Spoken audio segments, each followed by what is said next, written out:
Bonjour à tous, j'espère que vous allez bien. Quelle joie de vous retrouver pour ce nouveau podcast. Bon, comme vous l'avez remarqué, on est dans le même décor avec la même tenue que la vidéo qui sera sûrement sortie précédemment ou peut-être qui sortira après, tout simplement parce que je les tourne les unes à la suite des autres. J'espère que vous allez tous très bien depuis la dernière vidéo. Moi ça va, j'avais super hâte de vous tourner ce nouveau podcast créatif. Tout simplement parce que ça fait des lustres que j'ai pas partagé avec vous ici, donc j'en ai des choses à vous montrer. J'ai une pile astronomique de choses à côté de moi et encore j'ai fait le tri parce que je ne pouvais tout simplement pas tout vous montrer dans un seul podcast, ou alors il aurait fallu que je le fasse en 2 ou 3 parties au moins. Pour cette vidéo, pour ne rien oublier, j'ai pris des petites notes dans mon carnet parce que je suis sûre que sinon quelque chose va passer à la trappe, comme c'est très souvent le cas pour les podcasts créatifs. J'espère que chez vous tout va bien, que vous êtes peut-être en vacances, peut-être que vous profitez du soleil, peut-être pas encore, mais quoi qu'il en soit, j'espère que vous passez un été doux et pas trop chaud, ce qui est déjà le cas ici. À vrai dire, je sais même pas par où commencer ce podcast, tellement. Je vais vous montrer, vous allez vite comprendre. Juste, voilà. On va commencer tout de suite parce que sinon je sens qu'on en a pour un gros moment passé ensemble. Bien que ce soit très bien. Mais je crois que j'ai jamais eu autant de livres à vous présenter d'un coup. Si la vidéo que j'ai tournée précédemment n'est pas encore sortie, je vais vous faire un rapide résumé de comment ça va en ce moment. J'ai été un petit peu malade, c'est pour ça que je n'ai rien posté pendant un certain temps. En ce moment, ça commence à se rétablir. Du coup, je me suis dit que j'allais profiter de l'occasion pour sauter dans le wagon, comme on dit, et recommencer à vous proposer des vidéos. D'autant plus que j'ai eu plein d'idées pendant tous ces mois sans rien filmer. Du coup, ça fait un sacré condensé d'idées. Et du coup, je pense que vous allez avoir tout plein de contenu pour cet été parce que je suis super heureuse de vous retrouver. Avant de passer au podcast à proprement parler, je ne sais pas si vous vous souvenez de cette pièce, je ne filme pas souvent ici.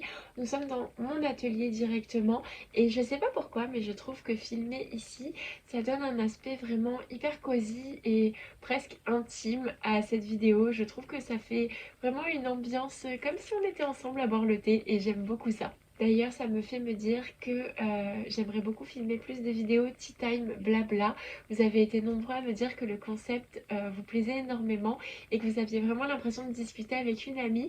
Et pour le coup, je trouve que le cadre s'y prête plutôt bien. Donc peut-être que j'en filmerai de nouvelles ici. Je sais pas si vous avez prévu des choses pour les vacances d'été.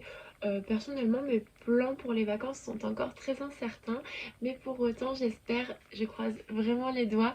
J'espère vraiment pouvoir passer quelques jours à Paris pour pouvoir visiter quelques musées que j'aime beaucoup et des endroits que j'ai envie de visiter depuis longtemps. Donc je croise les doigts, pour l'instant rien n'est fait, mais peut-être que d'ici quelques semaines, vous verrez apparaître un vlog parisien sur la chaîne. En tout cas, c'est ce que j'espère vraiment très fort. Si d'ici là, mon état s'est un petit peu stabilisé, je pense que ça serait vraiment mon plan rêvé pour les vacances. Et vous, est-ce que vous avez prévu de partir pour les vacances? Parce que je trouve que cette année, beaucoup de personnes ont décidé de visiter leur région plutôt que de partir loin en vacances. Et je ne sais pas si c'est votre cas, mais en tout cas, ça a été le cas de beaucoup de personnes autour de moi. Du coup, je me posais la question. Pour le coup, si vous me connaissez un peu, vous savez que la région parisienne, c'est pas du tout ma région. Enfin, ça l'a été il y a un temps, mais maintenant ça ne l'est plus. Donc, pour le coup, je serai un petit peu l'exception qui confirme la règle de mon entourage. Mais en tout cas, autour de moi, beaucoup de personnes ont décidé de visiter leur propre région. Et je trouve que c'est vraiment sympa de pouvoir faire le touriste chez soi. Et c'est vraiment quelque chose que j'aimerais pouvoir tenter aussi.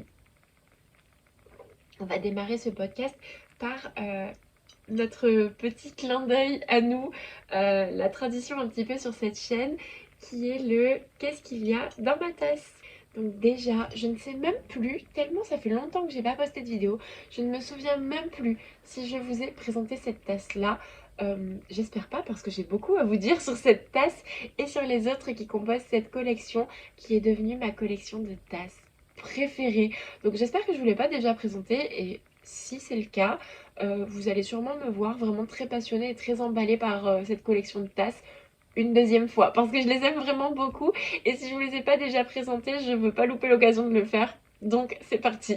Cette tasse, ça a été ma tasse préférée de tout le printemps, mais j'avais vraiment à cœur de vous la présenter, même si j'en ai une pour l'été, parce que je l'adore. Donc il s'agit d'une petite tasse avec un poulailler et des petites poules. Et personnellement, j'adore les poules. C'est vraiment mon rêve d'en avoir. J'ai grandi avec des poules, que ce soit chez mes parents ou chez mes grands-parents.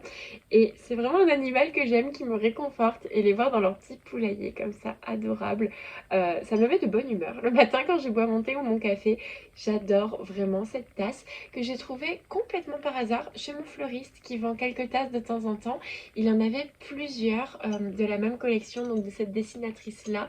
Et j'ai craqué sur deux d'entre elles d'abord, donc celle-ci et une autre. Puis je suis revenue un mois plus tard et j'en ai acheté encore une autre de la même collection. Et du coup, il ne lui en reste plus qu'une et à chaque fois, c'est moi qui lui achète. Donc sûrement que celle-ci viendra rejoindre ma collection plus tard. Mais c'était une tasse de Noël, donc bon, j'allais pas craquer tout de suite. Ça fait un moment que je connais cette marque-là, mais je ne connaissais pas cette dessinatrice-là. Il s'agit de la marque anglaise, il me semble, Randall Design. Je m'excuse pour mon accent, je sais pas du tout comment ça se prononce. J'ai déjà pas mal de choses de cette marque-là. D'ailleurs, je vais essayer d'aller vous les chercher. J'ai un foulard lapin, notamment un étui à lunettes, un stylo incarné. C'est une marque que j'aime vraiment beaucoup, avec des animaux dessinés à l'aquarelle de façon vraiment très délicate.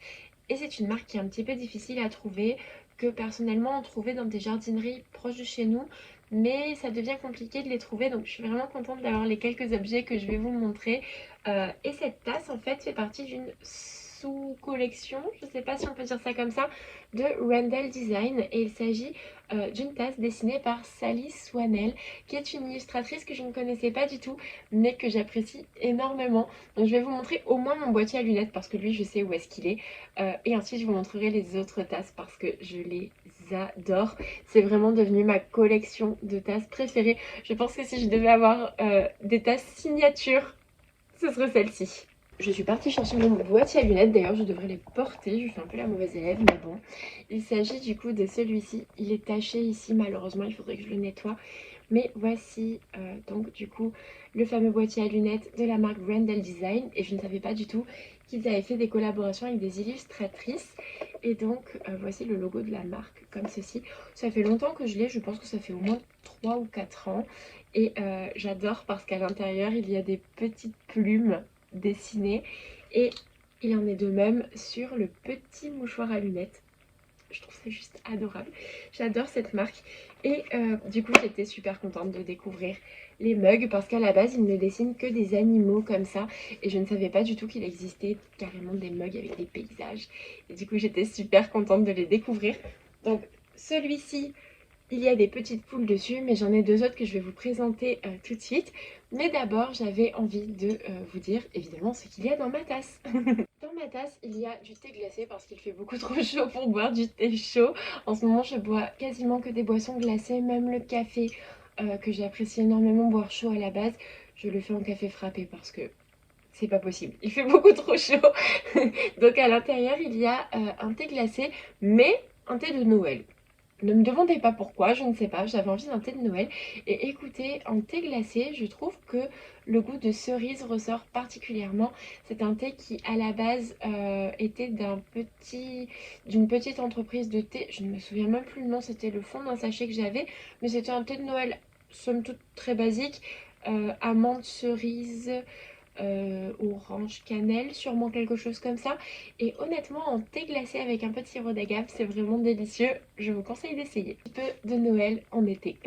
Sans plus attendre, je vais chercher les deux autres tasses et je vais vous les montrer tout de suite. Voici les deux autres tasses. Enfin, je dis tasses, mais c'est plutôt des mugs.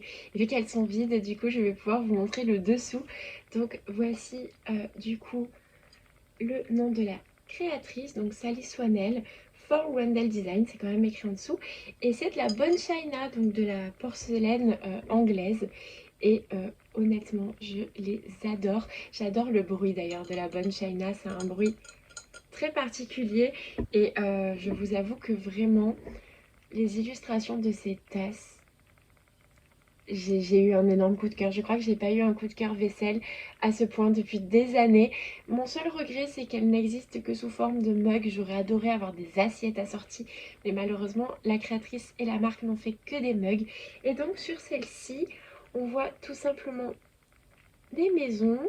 Donc un petit voisinage qui a l'air bien tranquille. On dirait même qu'il y a Sally juste ici. J'ai vraiment adoré parce que vous connaissez mon amour pour les imprimés maison. Il y a une mouche qui me tourne autour depuis tout à l'heure. Je pense que vous la voyez passer. Bon, c'est l'été, hein, c'est normal. Mais donc voilà, j'adore les imprimés maison et du coup j'ai vraiment craqué sur celle-ci.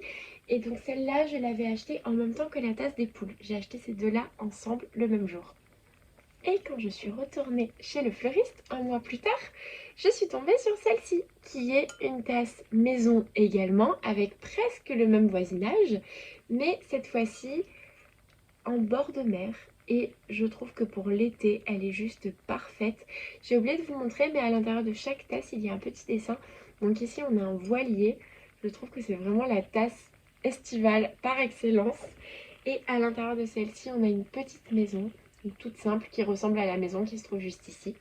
Et pour ce qui est de la tasse poule, on a une petite couronne de porte en forme de cœur. Et vous connaissez mon amour pour les couronnes de porte également.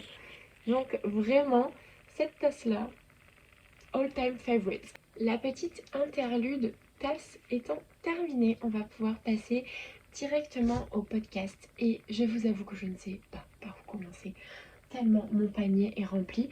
Pour tout vous dire, du coup, je vous ai montré tout à l'heure, mais j'ai un grand panier en osier rempli, une pile de livres qui doit faire au moins 40 centimètres et un gros élément que je dois vous montrer séparément. On va peut-être commencer par ça parce qu'au moins voilà, j'ai juste à le prendre et à vous le montrer et après je m'attaquerai au contenu du panier, donc commençons sans plus attendre. Si vous vous souvenez, il y a un certain temps, je crois même que c'était dans mon premier podcast, je vous parlais d'un sac. Un sac Georges précisément que j'avais commencé et en fait je ne sais pas pourquoi je m'étais arrêtée en cours de route. Je crois que c'était au niveau de la pause de la fermeture éclair et personnellement je ne sais pas si c'est le cas pour vous, mais quand je commence un gros projet comme un vêtement, un sac, etc., il faut que je le finisse dans la même journée parce que si je m'arrête je ne le reprends jamais. Donc j'arrive à séparer coupe du tissu et assemblage, confection. Mais par contre, si je m'arrête en plein milieu de la confection, vous pouvez être sûr que je vais le laisser mourir dans un placard pendant des mois. Et c'est exactement ce qui s'est passé avec Georges. Appelons-le par son prénom, du coup. Donc le sac Georges, c'est un sac qui est assez connu, j'ai l'impression, dans le milieu de la couture, particulièrement pour les personnes qui ont commencé à coudre avec les tutos. Moi, ce n'est pas mon cas, mais c'est le cas de beaucoup de mes clientes là où je travaille. Et du coup, c'est grâce à elles et grâce à un de mes collègues que j'ai connu ce fameux sac Georges. J'ai donc décidé d'en réaliser un. C'est un grand sac qui peut servir de sac week-end, mais également de sac à langer. Et il me semble que vous pouvez le réaliser dans plusieurs tailles différentes. Il me semble que j'ai fait la plus grande si je ne m'abuse, mais il est possible de le faire plus petit ou plus grand. Pour réaliser ce sac, il conseille de faire le dessus en tissu et le dessous en simili-cuir. Personnellement, je n'aime pas du tout le simili-cuir. Du coup, je l'ai tout simplement remplacé par une chute de lin qu'il me restait d'une précédente réalisation, donc de ma jupe salopette, enfin de ma robe salopette, tirée du livre Coudre Body Positive de Nina Bull. Comme d'habitude, je vous mettrai tous les liens dans la barre d'infos. J'ai réalisé cette robe salopette l'année dernière et il me restait un petit morceau de lin. C'était du lin que j'avais commandé chez Ziga à l'époque. Et donc comme il m'en restait, j'ai décidé de le thermocoller et de remplacer la partie en simili-cuir par ce très joli lin que j'aime beaucoup. Et donc sans plus attendre, je vous montre le fameux Georges. Donc le voici, comme vous pouvez le voir, il est gigantesque. Donc du coup, le voilà. C'est un gros sac rectangulaire sur lequel on peut mettre une bandoulière ou ne pas la mettre. Personnellement, je la ferai plus tard parce que pour l'instant, je n'avais plus de sangle comme ça et j'aimerais la faire assortie. Pour tout vous dire, il me manquait même les anneaux pour l'accroche de la bandoulière. Du coup, je les ai juste fait comme ça en attendant. Mais j'y reviendrai sûrement plus tard. Et donc voici pour mon cher Georges que j'ai réalisé en double gaze de coton matelassé que j'aime beaucoup. J'aime énormément cette double gaze matelassée. Elle vient de chez Mondial Tissu. Je ne sais pas si elle est toujours disponible. Comme je vous dis, ce projet date un petit peu, je plaide coupable. Mais j'aime énormément cette double gaze. Et si elle est toujours disponible, je me ferais bien une veste pour l'automne avec. Donc bon, en attendant, j'ai réalisé ce sac avec aussi des sangles aspect cuir.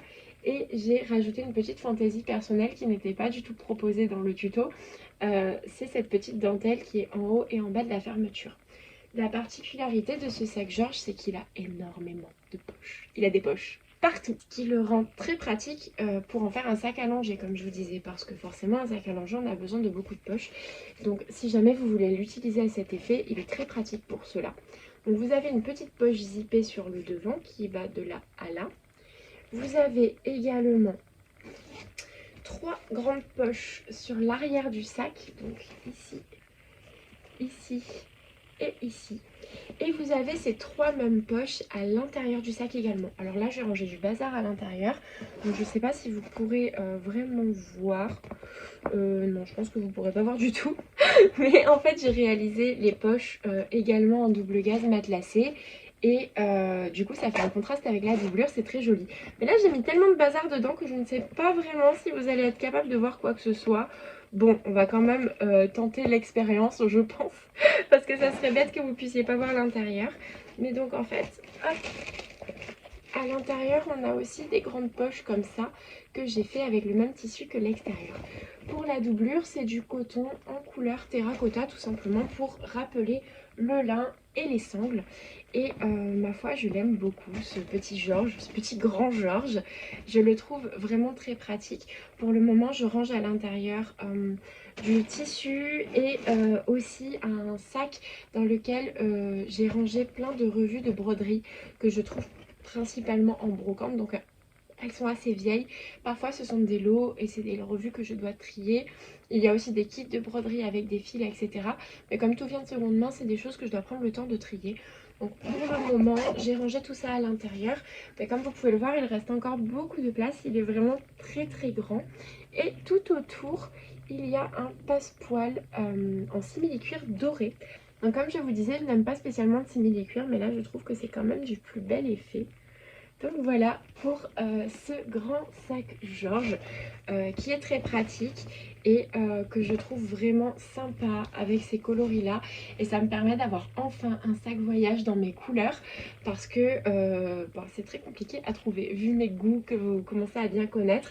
C'est toujours un petit peu difficile pour moi de trouver des choses dans mes goûts et dans mes couleurs, donc au moins là pour le sac de voyage c'est fait. On va passer à la suite et donc je ne sais pas trop par quoi je vais commencer. Donc je prends le panier entier et nous allons voir. J'ai failli tout faire tomber. Hop. Ah oui, je vais commencer par ça. Je ferai d'ailleurs une petite transition vers les livres à la fin qui reviendra vers ce que je vais vous montrer. Il m'a été envoyé il y a un certain temps maintenant un cadeau par l'une d'entre vous qui m'a contactée par Instagram et qui m'a demandé si elle pouvait m'envoyer un petit cadeau. J'étais un petit peu gênée parce que j'avais déjà accepté de la part d'une personne et malheureusement le colis que je lui ai envoyé en retour s'était perdu et cette histoire m'a mis extrêmement mal à l'aise.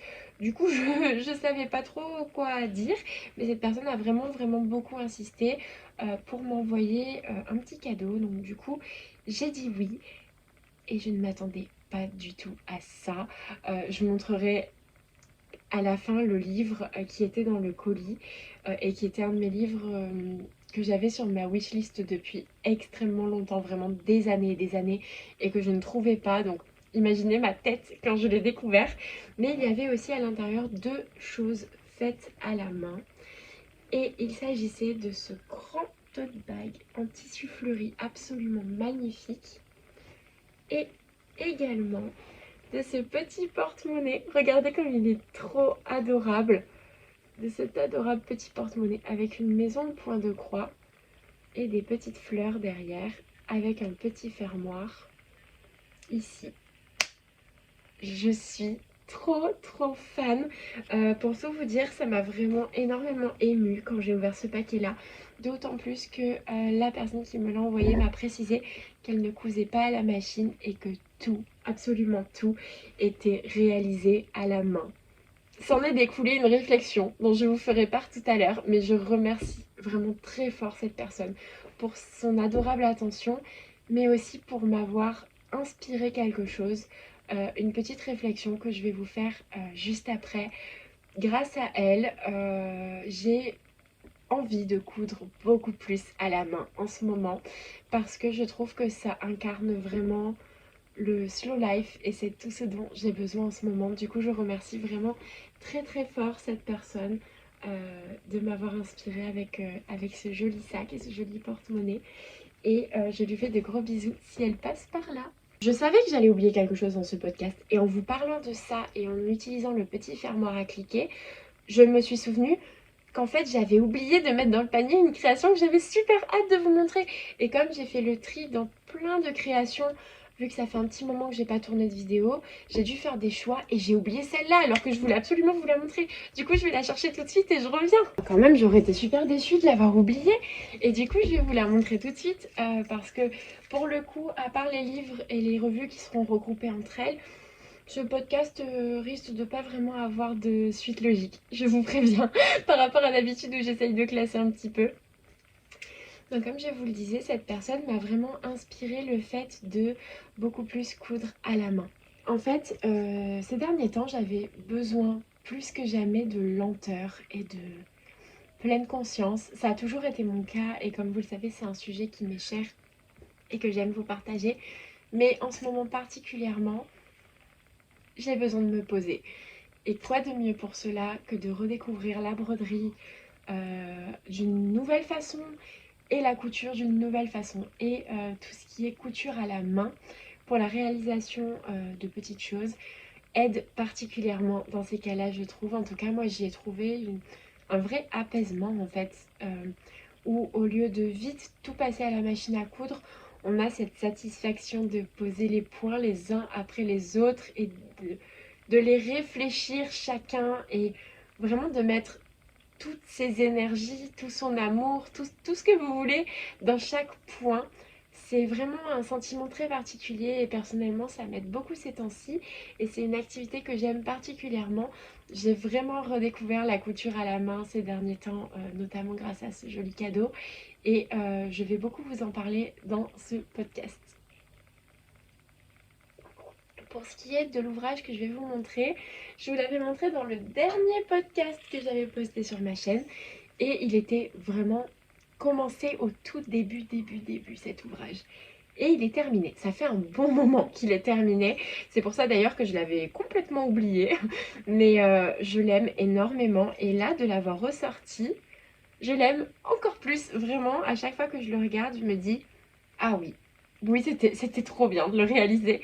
Autant il y a des ouvrages où je trouve quand on les regarde, on dit, ah non, mais là, il y a un défaut. Là, j'ai fait ça comme ça.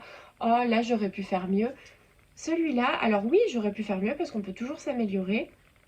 Mais à chaque fois que je le regarde, je me rappelle à quel point c'était génial de le réaliser de A à Z. Et bien entendu, je vous parle de mon sac souris. Vous vous souvenez, dans le dernier podcast, je vous avais montré un petit bout de velours sur lequel j'avais commencé très rapidement un dessin de souris qui allait être par la suite brodé à la main. Et le voici terminé. Donc tout a été brodé à la main avec la méthode du satin stitches, donc le passé en piéton, je crois qu'on dit en français. J'ai pas vraiment suivi la technique. Je me suis un peu laissée porter par le flow créatif, puisque le passé en piéton nous dit vraiment de faire un point long, un point court, un point long, un point court, un point long, un point court, et de les faire s'enchevêtrer comme ça, de plus travailler les dégradés, etc. Là, je me suis vraiment laissée porter, en fait. J'ai vraiment fait ça à l'inspiration, et c'était vraiment très agréable à faire. Donc voici ma petite souris avec ces petites fleurs en fond.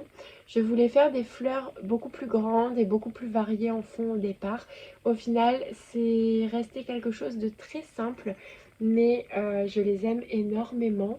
Et je pense que si je devais les refaire, je referais pareil. Ce qui est assez rare avec mes projets.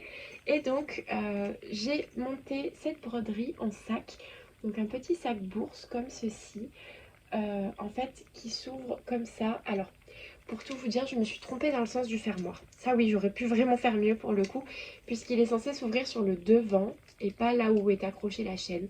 Et que moi je l'ai monté à l'envers. Pour ma défense, c'était la première fois que j'utilisais ce type de fermoir. Donc j'ai fait l'erreur une fois, je la referai pas deux, ça je peux vous le garantir.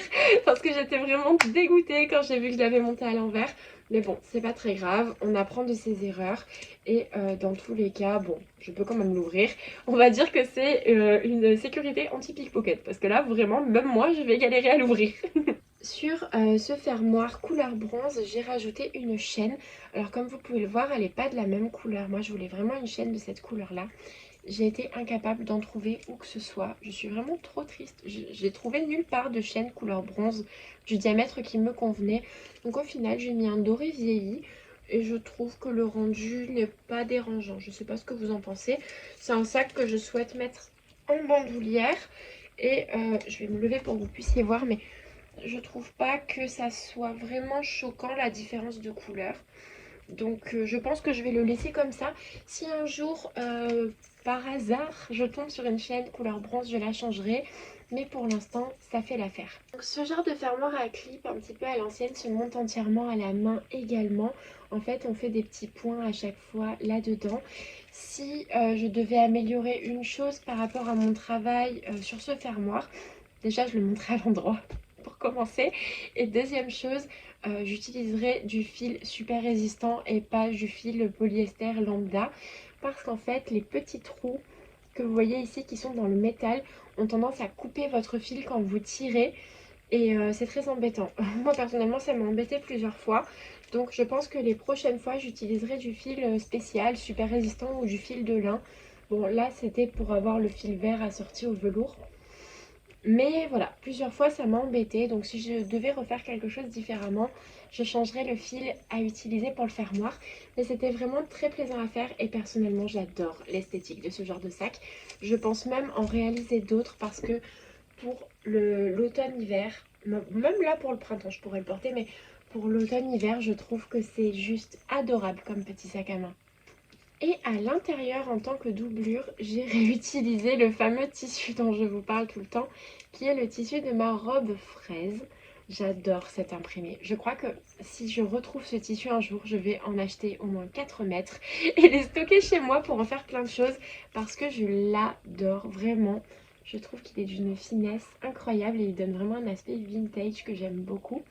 Et j'ai caché tous les points mains avec une petite dentelle. Bon, là pareil, c'était des chutes, donc c'est un petit peu plus court de ce côté que de ce côté. Mais c'était vraiment juste pour utiliser mes chutes et rajouter un petit détail à l'intérieur. Et écoutez, je l'aime beaucoup, j'en suis très contente. Donc j'ai hâte de pouvoir en réaliser d'autres. Et comme ce genre de fermoir est en solde en ce moment chez Mondial Tissu, je vais en acheter aussi des petits pour pouvoir réaliser des petits porte-monnaies et des petites pochettes pour aller bon, avec ce sac ou avec d'autres. Mais au moins, je pourrais réaliser des petites broderies si la pièce est plus petite. Et donc du coup, je pourrais en réaliser plusieurs au lieu d'une grosse pièce. Donc voilà, c'est vraiment un projet que j'ai adoré réaliser et que j'ai d'autant plus hâte de porter. Je suis tellement contente de ne pas l'avoir oublié, j'avais tellement hâte de vous le présenter. Donc voilà, c'était le petit sac souris. Je suis en train de réfléchir en même temps à une transition logique, mais il n'y en a pas vraiment. Donc on va passer à la suite de façon aléatoire, je vais piocher dans le sac. Hop. Alors, j'ai deux pochettes à vous présenter, le problème étant qu'elles sont remplies. Donc je ne sais pas si je vous présente d'abord la pochette ou d'abord le projet qu'il y a à l'intérieur, puisque c'est devenu une pochette à projet entre temps. Donc je pense que je vais d'abord vous présenter le projet qu'il y a à l'intérieur. Comme ça après elle sera vidée. Donc ces deux pochettes contiennent mon projet du moment en couture à la main. Ce projet, je n'ai absolument aucun mérite. Il a été totalement inspiré par les vidéos de la chaîne Emma Vintage Sewing Box que je vous mettrai dans la description. Il s'agit d'une chaîne anglophone puisque Emma est anglaise. Donc si vous comprenez les vidéos en anglais, je pense que vous adorerez suivre sa chaîne, qui est une chaîne de patchwork principalement et de patchwork à la main. Et vraiment ces vidéos, j'ai adoré. Je les ai dévorées en un rien de temps. J'en ai gardé quelques-unes pour pouvoir les économiser et les regarder au fil du temps. Mais j'ai adoré son contenu et elle m'a totalement inspiré. Le projet dont je vais vous parler tout de suite, ce n'est absolument pas une idée qui m'est venue de moi-même. C'est un projet dont elle a parlé, qu'elle a proposé à d'autres et d'autres personnes l'ont suivi. Et en fait, elle propose des vidéos où elle montre les projets des personnes inspirées de cette idée-là. Et je trouve que l'idée est juste géniale. Donc comme vous le savez, j'adore le patchwork et souvent les projets de patch sont montés à la machine et je vous avoue que ces derniers temps, j'y allais un petit peu à reculons par rapport à ça. Et comme j'avais à cœur de faire beaucoup de couture à la main, je suis tombée sur cette vidéo de Emma où elle parle d'un projet patchwork qui s'appelle le Quilt as you go ou le Quilt as you go, je pense qu'on dit plutôt Quilt as you go, qui consiste en fait sous forme de English paper pieces, donc de patchwork jardin de grand-mère, vous savez les petits hexagones dont je vous avais déjà parlé, à en fait réaliser un grand projet en patchwork avec plein d'hexagones, mais de faire des hexagones assez grands sur lesquels on va travailler de façon individuelle. C'est-à-dire que chaque hexagone que l'on va préparer avec soin va être un peu plus détaillé que du English paper piecing classique. En fait, on va vraiment travailler sur chaque hexagone comme étant un petit projet individuel. Et ça, j'adore l'idée.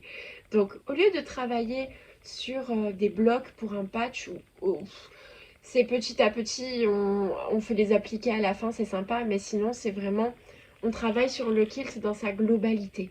Là, on travaille vraiment sur chaque petit hexagone de façon individuelle. Et à la fin, tous ces petits hexagones, on va pouvoir les combiner pour créer un gros projet. Et comme ils sont tous très différents les uns des autres, ça va donner un aspect hyper sympa. Moi j'adore, ça fait vraiment très vintage. Après chacune peut l'adapter avec son style. Moi personnellement je suis partie sur quelque chose de très pastel, beige, très doux et inspiré de l'univers de Béatrix Potter. Parce que vous commencez à me connaître. À la base je ne comptais pas vraiment mettre de thème. Et puis au final je me suis rendu compte que j'avais beaucoup de tissus qui s'y prêtaient. Donc ce sera un thème plutôt jardin anglais, Béatrix Potter, etc.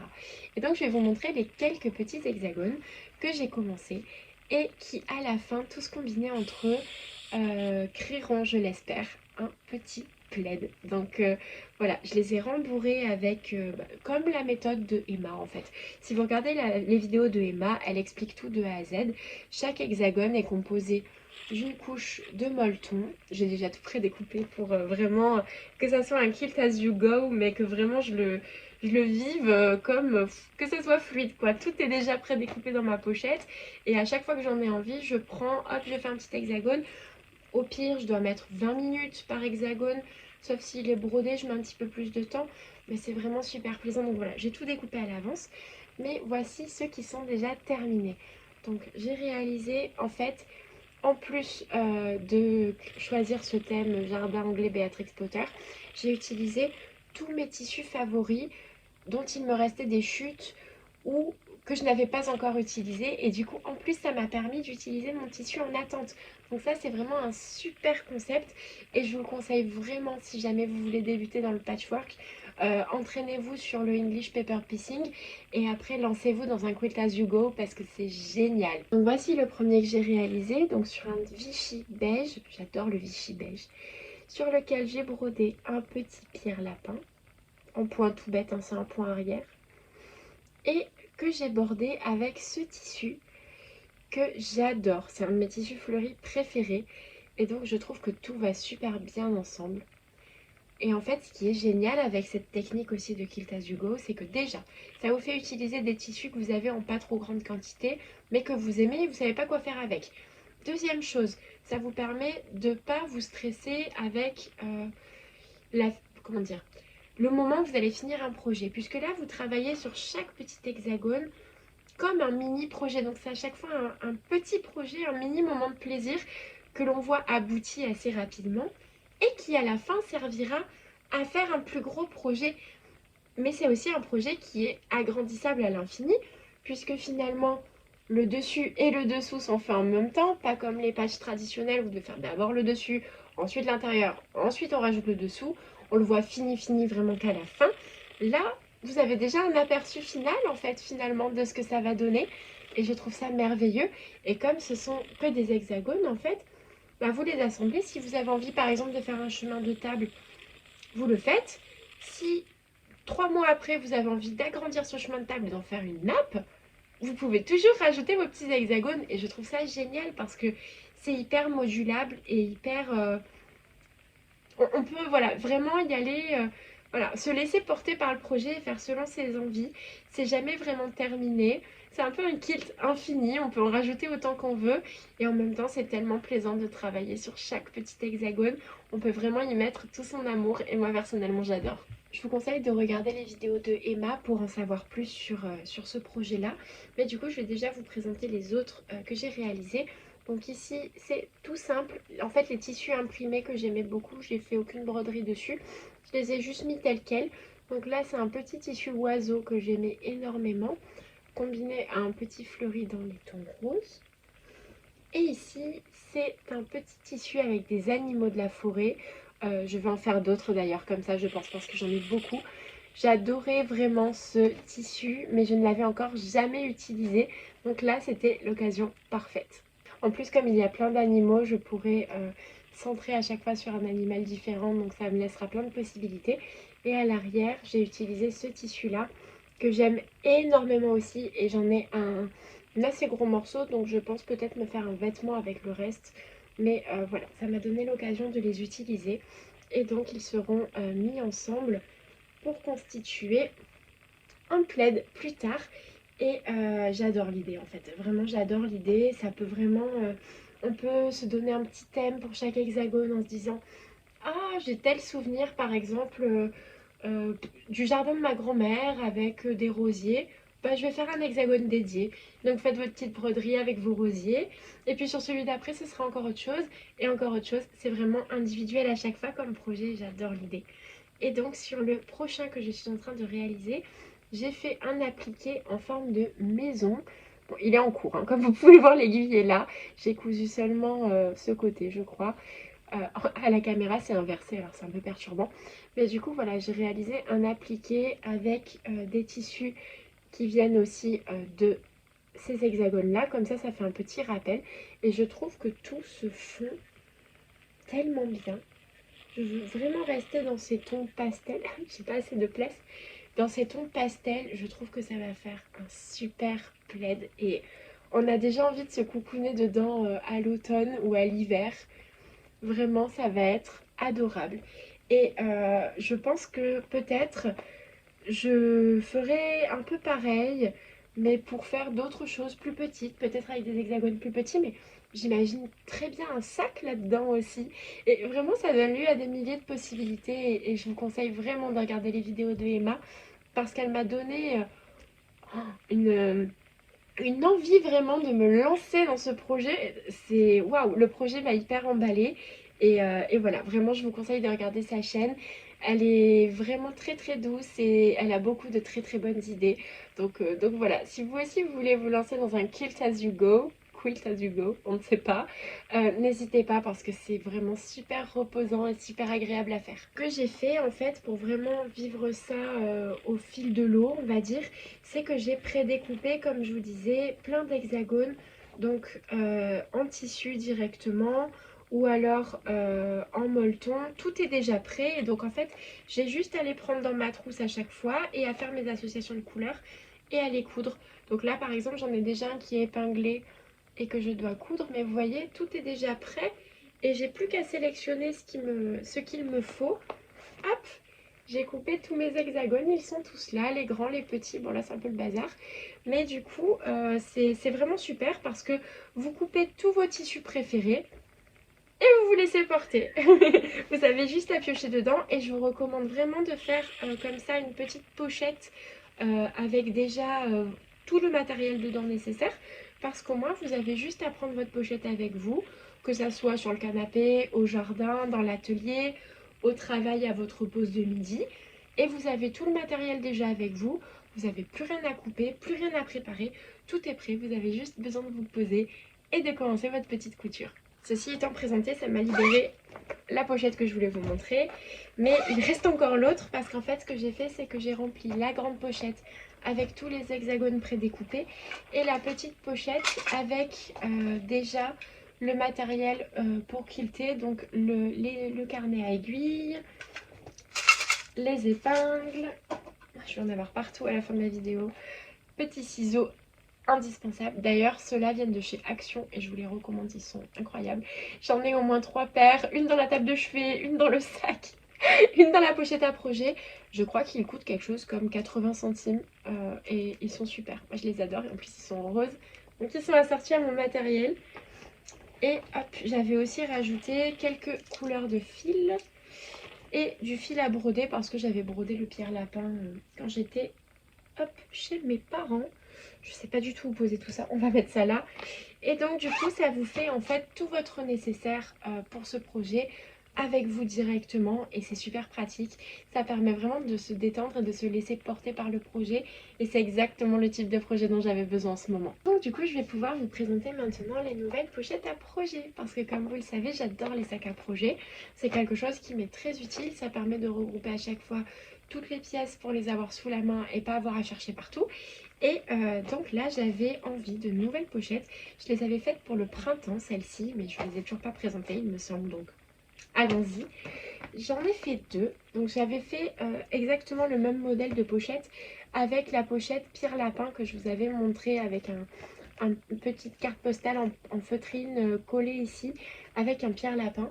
Et en fait, j'ai trouvé cette idée dans un livre de patchwork.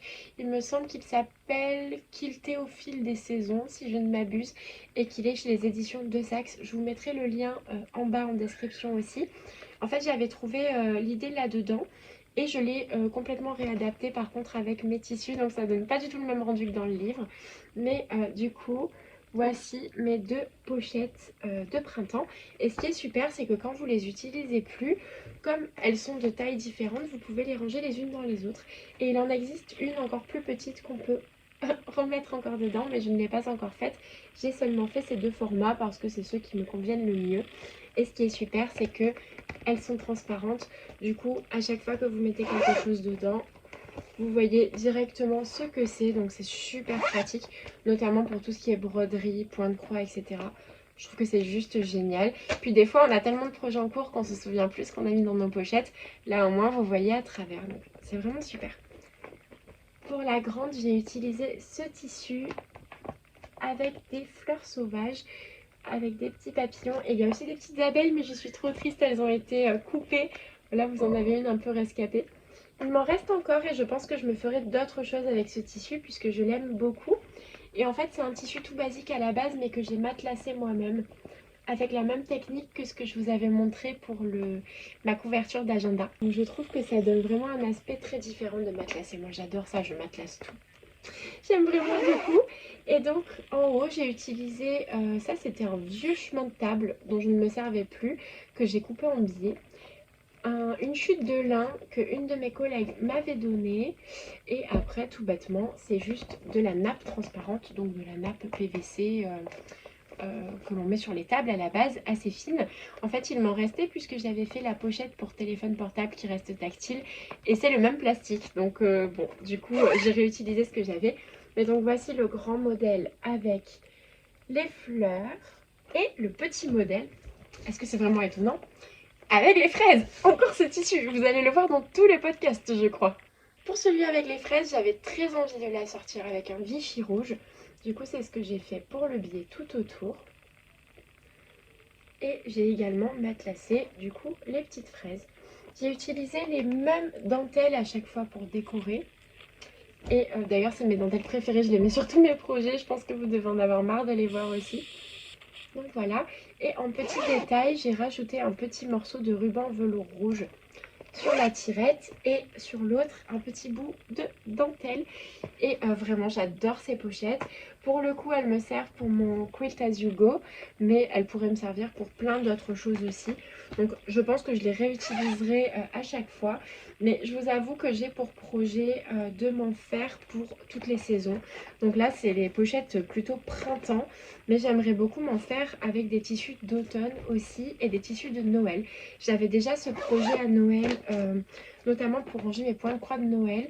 Et au final, je me suis laissée complètement déborder par le temps cette année pour Noël. Et j'ai eu le temps de faire beaucoup moins de choses que ce que j'aurais voulu. Mais bon, ce n'est que partie remise pour cette année. Donc là, je vais ranger tout mon bazar dedans et on va passer à la suite. Mais en tout cas, s'il y a bien une chose que je peux vous recommander, si vous faites plein de projets couture ou créatifs en même temps, parce qu'au final, on parle couture, mais ça pourrait être aussi des projets tout autres, comme, je ne sais pas, de l'aquarelle ou autre, ça peut servir pour tout. Mais je vous conseille vraiment, si vous avez plein de projets, de les réunir dans des pochettes et au moins, hop, vous attrapez votre pochette et vous avez déjà tout ce qu'il vous faut dedans. Et c'est vraiment super pratique, je peux que vous le recommander. Pour les deux projets suivants qui vont... Les deux projets suivants qui vont suivre, ça veut rien dire. C'est pas grave, on va boire un peu. On recommence. Pour les deux projets suivants, je pense que quand je vais vous l'annoncer, vous allez vous dire vraiment? Oui, vraiment. Vous allez voir. J'ai eu envie de me coudre un sac banane. Voilà, tout est dit. Je vais vous laisser réfléchir à cette information. Oui, les sacs bananes, ça va pas du tout avec mon style à la base. Ça donne un style assez moderne, assez urbain. Pas du tout mon style actuel. Mais en fait, suite à une formation pour mon travail que j'ai dû passer à Marseille, je me suis dit quel sac je vais prendre. Et j'avais envie de quelque chose de pratique dans lequel j'avais accès à mes affaires rapidement, que je pouvais les garder près de moi. Et en fait, la banane m'a semblé être la meilleure alternative. Je vois beaucoup de personnes autour de moi en porter et je trouve ça relativement mignon. Mais c'est vrai qu'à la base, ça va pas du tout avec mon style. Mais j'ai eu envie d'essayer. Donc, je me suis réalisé deux bananes. La toute première que j'ai réalisée est une banane en velours côtelé. Je vais essayer de tout remettre à l'endroit. Toute simple, toute sobre, en velours côtelé couleur taupe et doublée avec mon tissu préféré. Quand je vous dis que vous allez voir tout le temps les mêmes tissus ici. Oh, d'ailleurs, il y a toujours un chouchou à l'intérieur. D'ailleurs, chouchou qui m'avait été fait par Andrea Naomi dans une de ses box de Bible Journaling. Il est utilisé, c'est la preuve. Mais du coup, voilà, j'ai réalisé d'abord celle-ci, toute sobre avec un imprimé fleuri, parce que je suis arrivée en fait à la conclusion qu'il n'existait pas vraiment de sac banane féminin, j'avais l'impression. Donc du coup, j'ai eu envie de réaliser celle-ci. Elle est vraiment sobre avec des petits détails dorés, une sangle couleur taupe aussi, elle est assez monochrome. Et j'ai rajouté les petites propretés ici avec le même tissu que la doublure, donc avec des petites fleurs. C'est vraiment un petit détail. J'aimerais beaucoup rajouter de la dentelle dessus. J'aurais dû le faire avant, mais je crois que je vais finir par le faire à la main parce que j'aimerais bien en rajouter. Je trouve que ça serait mignon. Ma banane n'a pas de clip parce que je la porte comme ça. Bon, comme ça paye pas de mine, mais je vous assure que ça peut être mignon. Et c'est surtout très pratique pour les voyages. Donc voilà, ça c'était ma petite banane. J'ai aussi rajouté une petite étiquette dessus. Avec un petit cœur, avec marqué handmade dessus. Je sais pas si vous verrez. Mais voilà, je l'aime beaucoup et c'est la première que j'ai réalisée. Sans thermocollant, vraiment toute simple. Il n'y a que du velours côtelé, du coton. Bon, après, bien sûr, tout ce qui est pour la sangle, les anneaux, etc. Mais celle-ci, je ne l'ai pas thermocollée. Je trouve que ça lui donne un aspect plutôt mignon. Mais je ne me suis pas arrêtée là parce que je me suis dit, une banane thermocollée avec le même patron, ça donnerait quoi? Et j'en ai fait une autre. Donc cette fois-ci, j'ai opté pour un tissu Liberty, donc de la vraie marque Liberty, avec des petites fleurs comme ceci. Toujours une fermeture éclair dorée parce que je les adore. Et cette fois-ci, j'ai mis un clip, ce qui me permet de la porter de façon différente. Alors, j'aurais rêvé trouver un clip vieux doré comme ça. Il n'y en avait pas. J'ai acheté un blanc. 2 jours après que j'ai posé celui-là, j'en ai trouvé un vieux doré. Voilà, donc il faudra que je le change un jour, mais pour l'instant il restera comme ça. Mais ça serait vraiment plus joli avec un doré vieilli, donc je le changerai plus tard. Mais donc voilà, mon 10e petit sac banane, que lui j'ai thermocollé avec du Décoville, qui est vraiment un thermocollant que je vous conseille, qui est absolument génial. C'est aussi celui que j'ai utilisé pour le sac Georges. Et regardez la tenue de la banane. C'est extraordinaire, je l'adore ce thermocollant. Et pour la doublure, j'ai utilisé un petit Vichy un peu plus foncé que celui que j'ai utilisé pour l'hexagone Pierre Lapin. Je l'adore aussi et je trouve que le rendu ensemble va super bien. Et sur celle-ci, j'aimerais beaucoup rajouter une petite étiquette marron avec marqué handmade dessus. Je les vois partout, il faut que je me décide à en acheter, mais je me dis que ça pourrait être super mignon. En plus, je sais pas vous, mais j'adore l'association des fleuris avec du marron. Je trouve que c'est super élégant. D'ailleurs, j'aurais bien aimé en faire une avec une sangle en simili-cuir marron, comme pour le sac Georges. Ça serait trop joli avec un tissu fleuri. Donc on verra. Est-ce que je vais faire d'autres sacs bananes? Je ne sais pas.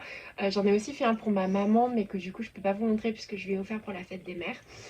Mais voilà, c'est l'industrie banane en ce moment. Et donc sur celle-ci, j'ai rajouté un petit détail, c'est ce petit pins en forme de colombe que j'avais acheté à Lourdes et je trouve qu'il va juste trop bien et du coup ça fait un super rappel de la fermeture éclair. Donc voilà pour ma petite banane en Liberty, je la trouve super et pour les vacances ça peut vraiment être très utile. Donc si jamais ça vous intéresse, j'ai utilisé un tuto gratuit. Celle-ci il me semble que c'était le tuto mondial tissu qui est pas hyper bien expliqué mais le rendu est vraiment super. Si vous savez coudre vous vous en sortirez forcément, mais je dirais pas que c'est un projet débutant parce que je trouve qu'il n'a pas été super bien expliqué. Mais dans tous les cas, voilà, si jamais vous voulez vous lancer, vraiment, il vous faut que quelque chose comme 30 cm de tissu, s'il est en 140 ou en 150 de long. Donc c'est super économique. Pour 6 euros, je pense, grand maximum, vous avez votre banane. Et ça peut vous faire un super sac pour les vacances. Moi, en tout cas, j'ai adoré les réaliser et je pense même que j'en ferai d'autres. Je viens de me rendre compte qu'en fait, j'ai fait que des sacs. Je viens de me rendre compte que je vous présente que des sacs depuis tout à l'heure. Le sac Georges, le sac souris, les 2 bananes. Et c'est pas fini, hein, parce qu'il y en a encore un autre que j'ai pas fait moi, mais quand même un sac que je vais vous présenter. C'est le podcast des sacs. Pour le projet suivant, je pense que vous allez être beaucoup à dire ouais, enfin, elle s'y est mise. Wouh. Ça fait longtemps que je vous dis que j'ai envie de me mettre au crochet. Et ça fait longtemps que je vous dis que j'en ai marre parce que je comprends rien. Depuis le début, j'ai envie de faire du crochet. Il y a un mouchoir pour ta pochette, je l'enlève. Ça fait longtemps que j'ai envie de m'y mettre. Et en fait, c'est impossible. Je comprends rien avec les vidéos. Vidéos plus livres, j'ai tout essayé. Tout essayé. Je n'y arrivais jamais. Et en fait, il faut savoir que j'avais essayé de crocheter avec du fil de coton. Sauf que impossible. C'était vraiment, je n'y arrivais pas, c'était trop fin, j'arrive toujours pas très bien à gérer ma tension de fil, mais c'était beaucoup trop laborieux, ça me convenait pas du tout. Et en fait, un jour, j'ai rencontré quelqu'un qui m'a dit mais pourquoi t'essayes pas de crocheter avec de la laine? C'est beaucoup plus facile quand on débute. Je l'ai écouté. J'aurais aimé la rencontrer il y a 1 an, cette personne. Ça m'aurait évité bien des déboires. Parce que ça n'a rien à voir, c'est beaucoup plus facile. Et du coup, ça m'a vraiment permis d'apprendre vraiment à crocheter. Et donc je vous annonce officiellement que je fais mes débuts en Granny Square. Wouh, je suis trop contente, j'avais tellement hâte. Et du coup ça va me permettre de faire plein de petites choses avec. Et bon, alors attention, hein, c'est pas du Granny Square professionnel, il est encore un peu bof bof. Mais je suis tellement contente d'avoir réussi à comprendre les brides, certains points, parce que je n'y comprenais rien du tout. Et rien que ça, c'est extraordinaire comme avancée pour moi. Donc je sais pas si c'est quelque chose qui deviendra vraiment un hobby sur le long terme, mais c'était quelque chose que je voulais vraiment apprendre à faire. Et j'ai enfin réussi, donc je suis super contente. Pour vous donner une idée, j'ai gardé le premier Granny Square que j'ai crocheté. Vous n'allez pas être déçus du voyage, hein, je vous le dis. Alors je regarde parce que je crois que j'en avais un autre aussi. À moins que j'ai rêvé. Non, c'est le seul que j'ai gardé. Je vais vous montrer mon premier. Vous allez rire. Mais on rigole bien ici ensemble, je vous montre tout. Voici le premier. Il est horrible. Bon alors, il est pas beau, on est d'accord, il est raté. Mais pour moi, c'était déjà extraordinaire d'avoir réussi à faire ça. C'est que j'avais sûrement mal compté à un endroit. Certes, c'est pas du tout maîtrisé, mais j'étais super contente d'avoir réussi parce qu'avec le fil de coton, j'arrivais même pas à monter quoi que ce soit. C'était 3 mailles, c'était raté, j'enlevais, ça ne donnait rien. Alors que là, j'ai réussi à monter quelque chose. Ça, c'était le tout premier. Et voici ceux qui ont suivi. Bon, il y en a d'autres. Ça, c'est les derniers en date. Donc, pareil, ils ne sont pas parfaits. Mais pour une première, je trouve que c'est plutôt pas mal. Puis c'est le dernier. Voilà. Alors, bon, il y a plein de défauts, hein, bien sûr. Mais je suis tellement contente d'avoir passé le cap et d'avoir compris la bride. Alors après, ça va demander de l'entraînement, bien sûr. Mais bon, ils sont quand même relativement de la même taille. Je suis ravie d'avoir sauté le pas et d'avoir réussi. Je sais qu'il y en a beaucoup d'entre vous qui m'attendaient au tournant par rapport au crochet et au tricot. Bien voilà, je suis en route, lentement mais sûrement. Je dis pas que je vais me faire des châles et des pulls à Noël, mais bon, il y a du progrès quand même. Et du coup, je me devais de vous en parler. Pour ce qui est de la laine, j'ai utilisé des grosses pelotes vraiment pas chères parce que mon but c'était vraiment de m'entraîner et de voir... alors oui, pardon, c'est complètement le bazar. Je vais me faire trier par toutes les tricopines. Enfin, toutes les tricopines art du fil, crochet tricot, même si moi je tricote pas, je les appelle comme ça parce qu'elles font presque que ça. Parce que je suis pas du tout comme vous, où tout est bien rangé, tout est merveilleux. Moi, c'est le bazar. Mais en fait, j'ai acheté des grosses pelotes comme ça de chez Ziman pour m'entraîner parce qu'elles coûtaient quelque chose comme 1 ou 2 euros. Elles sont énormes. J'en ai pris 2 de chaque, 2 beiges et 2 blanches. Et comme ça me permettra d'en faire plein et de m'améliorer. Là, le but, c'est vraiment pas de faire quelque chose dans les règles de l'art. Pour l'instant, je me mets pas la pression. C'est juste de m'entraîner, de m'améliorer tout en m'amusant. Donc voilà, pour les petits granny. Et donc, en fait, comme un enfant, hein, finalement, je me suis fait mes petites notes. Voilà, pour ne pas oublier comment on fait. Et pour pouvoir crocheter sans la vidéo. Voilà, donc du coup là j'ai toutes mes petites notes et au moins la première étape c'était savoir en faire un de carré avec la vidéo. L'étape numéro 2 c'était de le faire avec la vidéo et les petites notes. Et la dernière étape c'était qu'avec les petites notes et sans la vidéo. Et j'ai réussi, donc je suis super contente. L'étape suivante ce sera de crocheter sans les notes et de me souvenir exactement du nombre de brides, etc.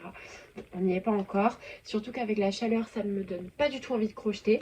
Mais voilà, tout est là, rangé dans ma pochette. Je vous le donne en 1000 fraises. Quand je vous dis que c'est toujours les mêmes tissus aujourd'hui. Donc bon, ça, je l'avais réalisé il y a longtemps. C'est quelque chose de tout bête. D'ailleurs, j'ai toujours pas rajouté de bouton pression. Mais ça me permet de contenir les granny qui sont terminés, mon crochet, mon petit carnet. Et du coup, j'ai mis tout ça dans mon tote bag qui me sert des fois de sac à main. Hein. Mon tote bag Pierre Lapin que j'avais acheté à Londres il y a maintenant peut-être 5 ans. Avec ses petites fesses d'un côté et lui de l'autre. Donc voilà, tout est là dedans. Et comme ça, quand l'envie me prend, pareil, je prends le sac et j'ai déjà tout dedans. Donc voilà, c'est pas du grand art, mais je voulais vous dire que je m'étais enfin mis au crochet et ça me rend super heureuse. J'espère que je vais pouvoir progresser et en apprendre plus. En tout cas, si vous avez des conseils à me donner pour l'apprentissage du crochet, surtout n'hésitez pas à me le dire en commentaire. Je prends tous les conseils parce que je suis vraiment ultra débutante pour le coup. j'ai terminé toute la partie couture. Enfin, je crois. À vrai dire, il y a d'autres choses que j'aurais pu vous présenter, mais j'avais peur que le podcast soit trop long. Donc je pense que je condenserai les vêtements que j'ai réalisés dans le prochain, parce que j'ai peur que ça soit trop juste sinon. Donc je vais m'arrêter là pour la couture. Je vais passer au mini projet point de croix. Et ensuite, on va passer à tout ce qui est livres et revues. Et choses diverses qui vont arriver à la fin. Je sais pas comment c'est chez vous, mais ici il fait trop chaud. J'en peux plus là. J'ai éteint la clim pour tourner cette vidéo, mais il fait vraiment trop chaud. J'espère que vous n'avez pas trop chaud chez vous. Moi, je suis bien contente d'avoir mon thé glacé, mais j'aimerais qu'il existe des mugs géants pour l'été. Comme ça, on pourrait boire dedans avec des pailles. Alors, il faut que je retrouve la revue associée à ce que je vais vous montrer. Évidemment, elle est tout en bas de la pile de livres. Vous vous en doutez bien. Je viens de me rendre compte que je vous avais déjà présenté ces revues et même la broderie, sauf qu'elle n'était pas finie. C'était dans une vidéo vlog, mais du coup là vous allez pouvoir l'avoir terminée. Il s'agit des revues Création Point de Croix sur Pierre Lapin. Je l'ai cherché depuis tellement longtemps en kiosque que je ne l'ai trouvé jamais. Et j'en ai trouvé deux de façon complètement fortuite. C'était un jour où je faisais les magasins pour des courses basiques pour la maison. Et je suis passée en bureau de presse complètement par hasard. Et ils avaient les deux livres Pierre Lapin ensemble sous blister en réduction. Je crois que j'ai payé les deux 6 € au lieu de 9,99 € pièces. Donc j'étais super contente. Bon, de toute façon, même à 9,99 € pièces, ça faisait tellement longtemps que je les cherchais que je les aurais achetés quand même. Mais là, j'étais vraiment trop contente de les trouver. Et du coup, vous pouvez les apercevoir un petit peu dans une de mes précédentes vidéos vlog, peut-être même la dernière vidéo que j'ai postée sur la chaîne. Mais du coup, voilà, au moins, je vous les remontre. Ce sont vraiment des merveilles et je suis super heureuse de les avoir trouvées. À l'intérieur, il y a plein de projets différents de toutes les tailles. Autant des gros projets vraiment conséquents, que je vais essayer de vous trouver d'ailleurs pour vous les montrer, que des plus petits projets. Donc quand je pense aux projets conséquents, je pensais notamment à ce genre de choses, par exemple qui est une guirlande de fanion avec des lettres pour former un prénom. C'est quand même quelque chose d'assez conséquent. Comme vous pouvez le voir au niveau des points, je monte pas trop parce que c'est un magazine, donc je peux pas vous communiquer les grilles. Mais voilà, il y a vraiment de tout. Il y a aussi des très petits projets, comme celui-là par exemple, pour une bordure de drap. Et c'est ce que j'ai réalisé en premier. Donc il s'agit de ce tout petit lapin avec ces petites fraises trop mignonnes. Donc on dirait une des sœurs de Pierre. J'ai vraiment adoré la réaliser, c'était vraiment très rapide à faire et j'ai pris beaucoup de plaisir à la broder vraiment. Chaque petite croix, je me suis vraiment amusée.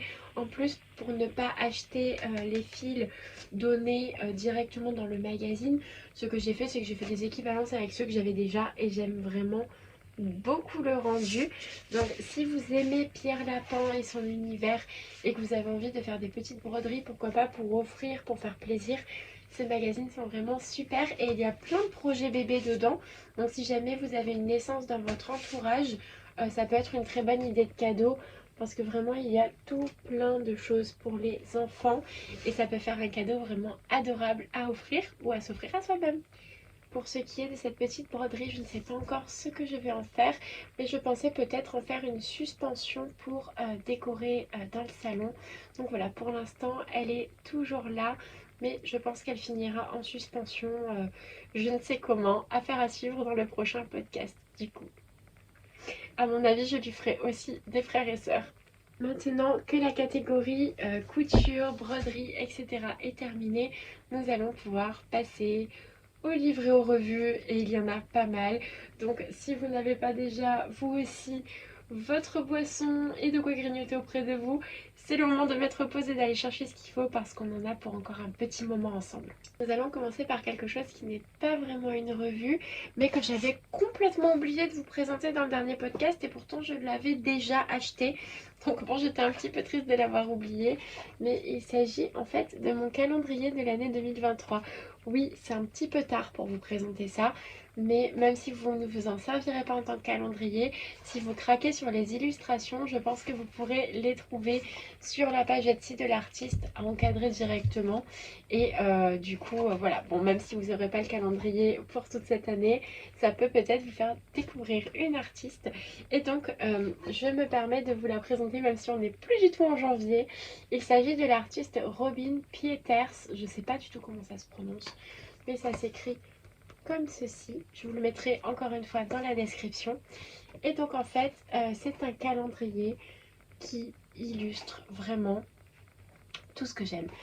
C'est des images de la vie au foyer, c'est doux, c'est vraiment, c'est tout ce que j'aime. Je pense vraiment encadrer à la fin de l'année toutes ces illustrations dans la maison parce que je les adore.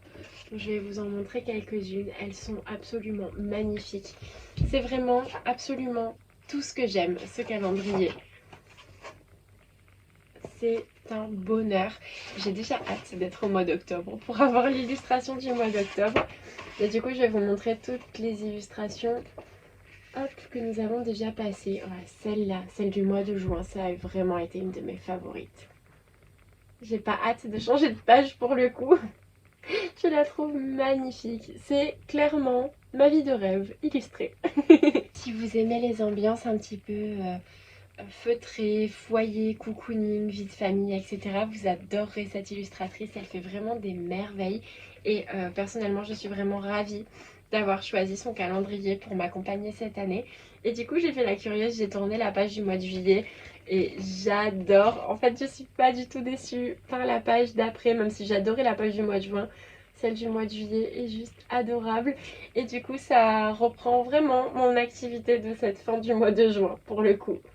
Donc voilà, c'est un calendrier qui est assez petit, comme vous pouvez le constater par rapport à la taille de mon visage notamment. Il est assez petit, assez compact. Personnellement, je l'ai mis sur le frigo, mais c'est pas très pratique, ça tient pas très bien avec les magnettes. Si vous avez la possibilité de le mettre au mur, c'est encore la meilleure solution. Et vraiment, je vous le conseille. Dans mes souvenirs, je l'ai payé un petit peu cher. Bon, en même temps, c'est une créatrice, il faut bien qu'elle rentabilise ses ventes et ça doit pas être facile à imprimer un calendrier, donc je comprends tout à fait. Je l'avais payé un petit peu cher, mais je regrette absolument pas parce que je le trouve absolument génial et toutes les pages seront réutilisées en encadrement, en tout cas celles qui me plaisent vraiment beaucoup beaucoup.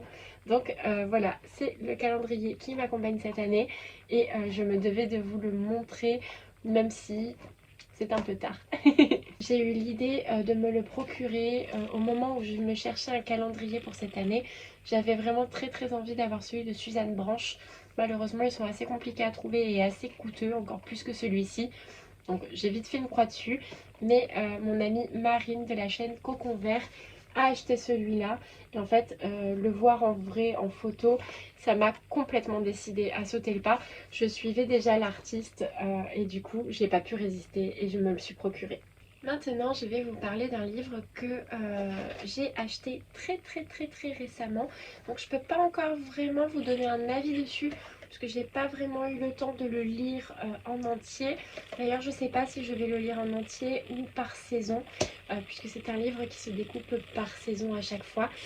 Mais il s'agit du livre The Cottage Ferry Companion, qui a été écrit par Paola Merrill, en fait, qui est une youtubeuse et qui est aussi présente sur Instagram. Personnellement, je ne la connaissais pas du tout via sa chaîne YouTube ni son compte Instagram. Je l'ai découverte avec une suggestion pour ce livre. Et donc, du coup, j'ai sauté le pas et je l'ai acheté puisque, comme vous le savez, je me procure tous les livres qui parlent de cottagecore et de slow living. Comme c'est un sujet qui est assez récent, c'est assez facile pour moi de trouver des livres qui parlent de ce sujet et de me les procurer au fur et à mesure. Ce n'est pas encore un sujet qui est évoqué dans beaucoup d'ouvrages. Donc voilà, petit à petit, dès qu'il en sort, je me les procure. Et donc celui-ci, en fait, est indiqué sur la 4e page de couverture comme un un livre qui nous aide à vivre de façon slow, à se connecter avec la nature et au fil des saisons faire des activités qui se font voilà, pour vraiment chaque cycle de la nature, etc. Comme je vous ai dit, je ne l'ai pas encore vraiment lu.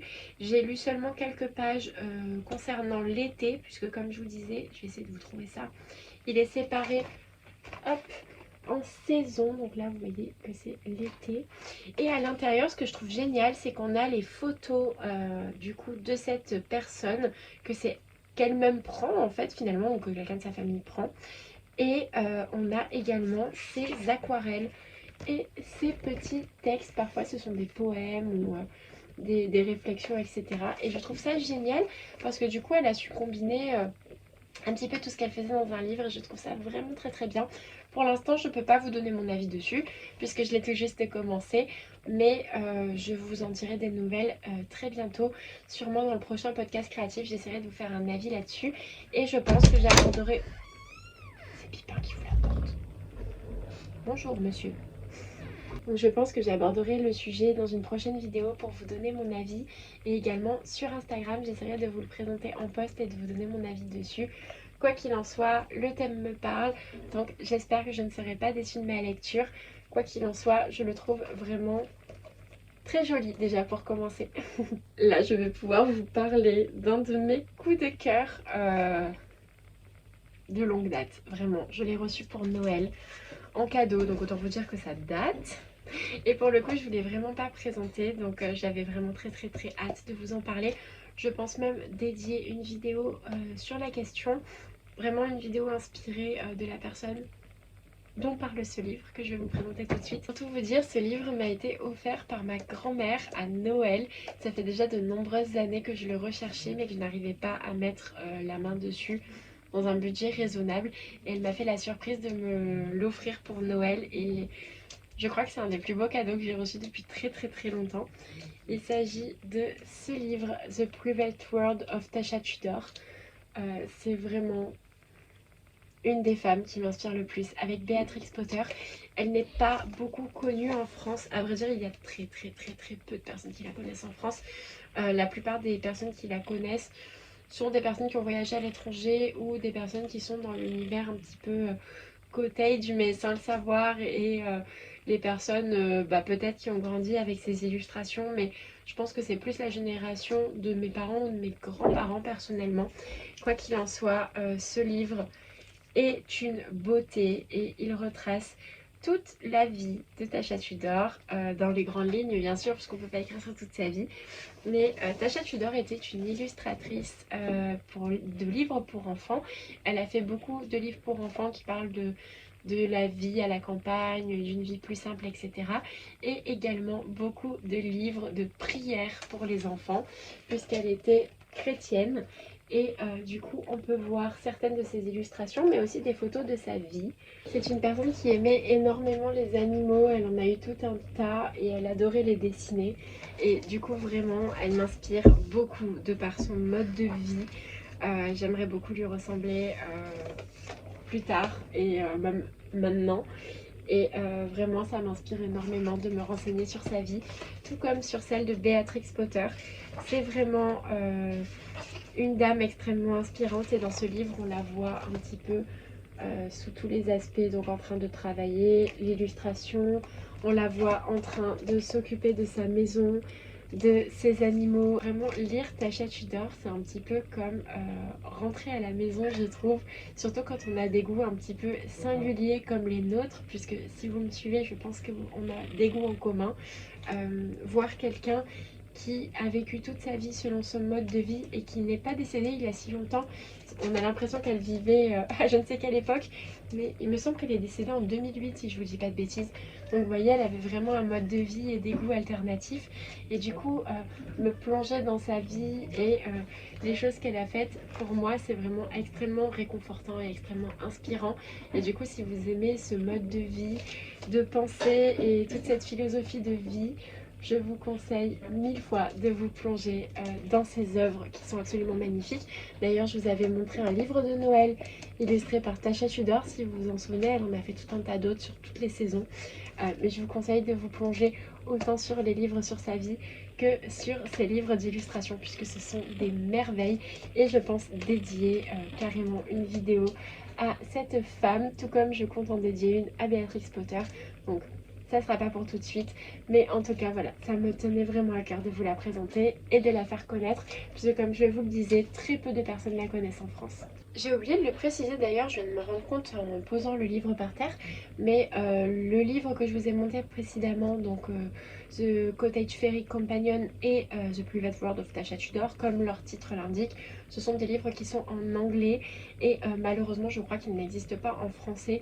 Du coup, si vous ne lisez pas en anglais, je suis vraiment désolée de vous présenter ce genre de livre. Peut-être que ça vous donne envie, mais que vous ne pourrez juste tout simplement pas les lire. Je m'en excuse vraiment de tout cœur, mais ça me tient à cœur de vous présenter les livres que j'aime. Et je lis énormément en anglais. Du coup, j'espère que ça vous posera pas trop de problèmes et que ça pourra quand même servir à certaines d'entre vous qui lisent déjà en anglais. D'autant plus que j'ai encore un livre en anglais à vous présenter. Donc j'espère que ça ne vous pose pas de problème. Maintenant, je vais vous présenter un livre que j'ai reçu de la part de ma sœur pour Noël, qui a vraiment eu l'idée du siècle en m'offrant ce livre parce qu'il est absolument génial. Je ne l'avais jamais vu en magasin, mais je l'ai adoré et ma grand-mère l'a feuilleté aussi et l'a trouvé vraiment très bien. Il y a plein d'idées qui sont super à l'intérieur et du coup je vais vous le présenter tout de suite. Il s'appelle tout simplement La Bible du fait maison. Et ça m'a énormément servi pour tout plein de sujets ces derniers temps. C'est un assez gros livre, comme vous pouvez le voir. Et en fait, il est divisé en différentes catégories. Et à l'intérieur, vous avez à chaque fois plusieurs catégories et à chaque fois du théorique et du pratique. Donc tout sur la théorie dans les grandes lignes. Et ensuite, tout ce qui est pratique avec des recettes et un déroulé un petit peu style tuto. Il y a absolument tout dedans. C'est-à-dire que vous avez une catégorie sur l'intérieur avec tout ce qui est emballage, produits d'entretien, bougies parfumées et même pour réaliser des meubles en palette, ce qui est vraiment pas courant je trouve dans un livre. Dans la catégorie jardin, il y a également une très grosse partie dédiée au compost et ça c'est vraiment super parce que je trouve que c'est plutôt rare de trouver un endroit où tout est bien expliqué de A à Z. Et là c'est vraiment le cas, même si je pense qu'un livre dédié complètement pourrait être plus complet. Mais en tout cas dans les très grosse ligne puisqu'on apprend quand même beaucoup de choses. On peut se lancer dans le compost avec ce livre et c'est un de mes projets pour la fin de l'été. Donc du coup j'étais vraiment super contente que ce soit un sujet abordé dans ce livre et du coup je me renseigne énormément avec. Et ensuite on a toute une partie sur l'alimentation avec tout ce qui est cuisine zéro déchet, des recettes de conserve, de confiture, de pain, de yaourt et de fromage et pourquoi pas même des tisanes maison. Ce que j'ai beaucoup aimé dans ce livre là, c'est qu'on nous apprend vraiment à tout faire soi-même de A à Z, même les choses auxquelles on n'aurait pas pensé, et ça ramène vraiment un mode de vie beaucoup plus traditionnel, chose que je recherche personnellement. Donc faire son propre pain, son propre fromage, ses propres conserves, c'est quelque chose qui me parle. Je fais déjà le pain à la maison, les yaourts par moment, mais pour tout ce qui est conserve, j'avais vraiment envie d'en apprendre plus, surtout pour conserver les légumes que l'on fait pousser au jardin. Et du coup j'ai pu me renseigner avec ce livre, donc il est vraiment super pour ça. Et grâce à ça, j'ai pu réaliser mes premières conserves de confiture.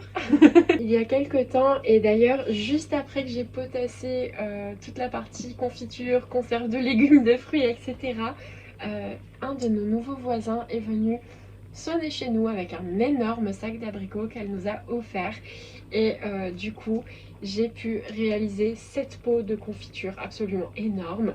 Autant vous dire que j'ai de la confiture pour toute l'année et du coup j'ai pu mettre en pratique tout ce que j'avais appris avec ce livre, donc je suis vraiment super contente. Et en plus je trouve que avec un petit chapeau en tissu comme ceci et une petite étiquette qui vient du magazine Daphne Diary, ça fait tout de suite un joli cadeau fait maison à offrir. Et du coup j'en ai tout plein de pots à la maison que je vais disposer dans un petit panier et qui serviront de panier cadeau pour les personnes qui viennent à la maison, qui pourront se servir à l'intérieur. Et je trouve que c'est vraiment quelque chose de très plaisant à faire, les confitures, ça rappelle des souvenirs d'enfance. Donc du coup si vous n'en avez jamais fait, je trouve que c'est vraiment une super activité à faire en été, surtout si vous avez beaucoup de fruits ou beaucoup de légumes au jardin à conserver, puisqu'on peut faire aussi de la confiture de tomates. Donc du coup c'est vraiment une activité, je trouve, qui est très plaisante à faire pour la saison estivale et je vous la recommande, d'autant plus que ça vous fera des réserves pour toute l'année. On va passer à mes lectures du moment avec encore, je m'en excuse, un livre en anglais. Bon, comme vous pouvez le voir, nous sommes accompagnés pour la fin de cette vidéo. Il y a Sally juste ici, Pipin juste là. Tant qu'ils sont pas en train de courir partout à faire du bruit, en principe ça devrait pas trop entacher votre qualité de visionnage. Mais la plupart du temps, à chaque fois que je filme une vidéo, ils se mettent à courir partout, à faire tomber des choses.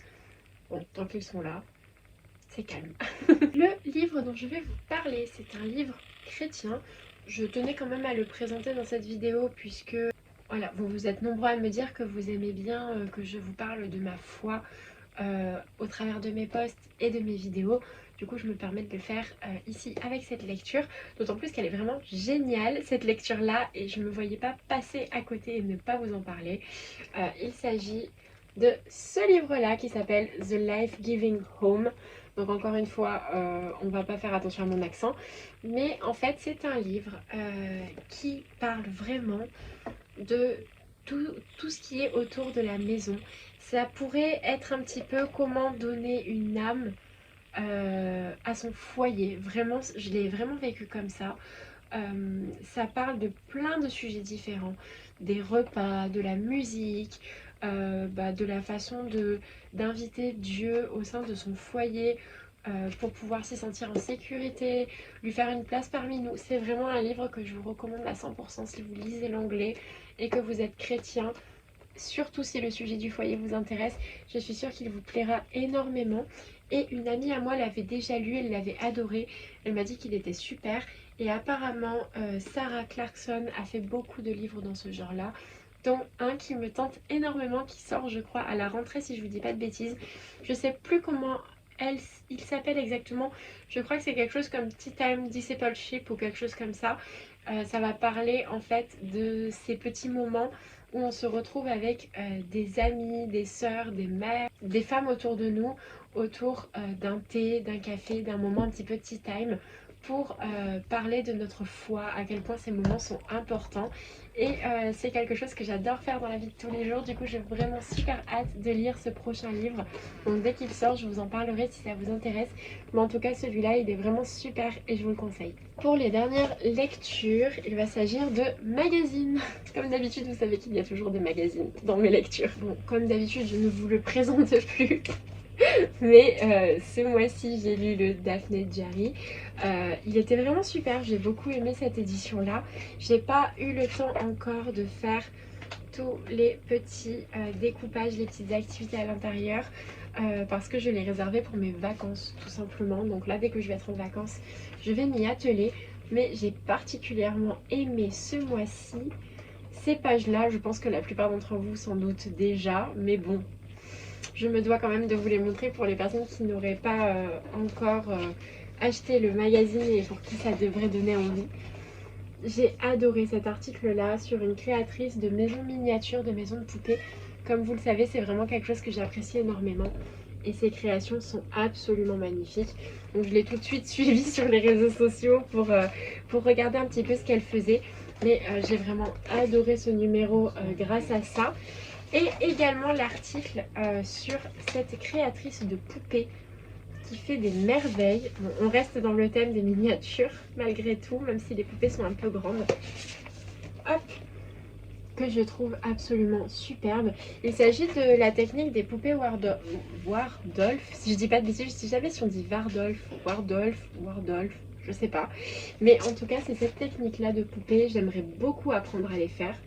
Ça a l'air d'être très amusant et j'adorerais leur faire de petits vêtements. Mais en tout cas, cette créatrice fait des poupées absolument adorables. Et du coup, j'avais à cœur de vous les montrer parce que j'ai adoré cet article-là. Et ce que j'aime particulièrement, c'est l'arrière du magazine. Je trouve qu'ils ont fait vraiment un assemblage assez inopiné, mais ça rend super bien finalement.